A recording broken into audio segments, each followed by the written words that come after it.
जरा फुख्रि होननाय जायगाया बेनोमोन आरो ने फुख्रियालाय फुख्रि खिन्थु ओरैनो नामावल' फुख्रि बैथिं दंबावोलै र' खोन्थानि आं फुख्रि नागिरलाबायदोंलै जोङो फुख्रि उदालगुरियाव बहा बहा फुख्रि दङ नागिरलाबायदों जों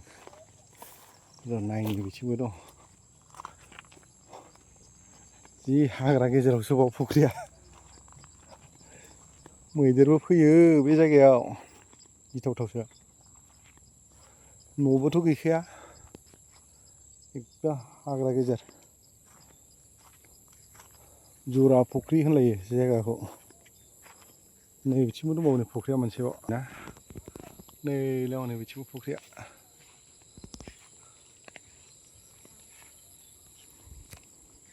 नैयाव दैया एसे दंमोनलै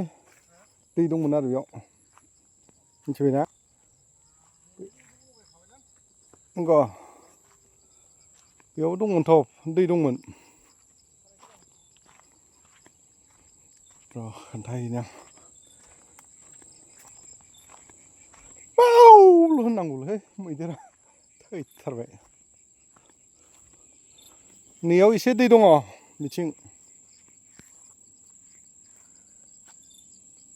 हाजो खाथिनि फुख्रि नालाय दैयानो इमान मालाय खारलांजोबखायो हाजोआव बारा गोजान गैलाना ओइ हनै हाजोआ बैनि आरो नैथिं बारा गोजान गैला आरो हाजो खाथिनि फुख्रिया बबाव थानो दैयालाय दङ डाइरेक्ट खारलांखाजोबखायो दैया आरो जावनायाबो धामालि खोथा नङा बेयाव दसे एसे जावबानो अन्थायानो अन्थाइ मोनजोबगोन आरो बेयाव गिलु बालु हाग्राल' आयु आयु आयु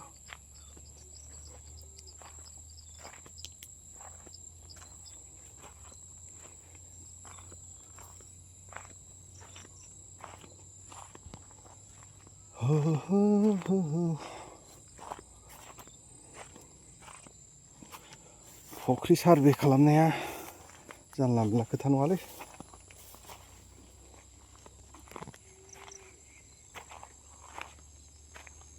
बैखौ खेबखाबायमोन नों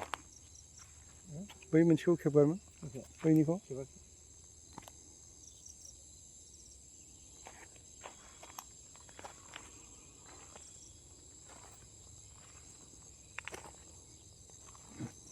दैखौलाय पाइपजों लाबोनानै दोनफैबालाय थागौमोनदांलै बेयाव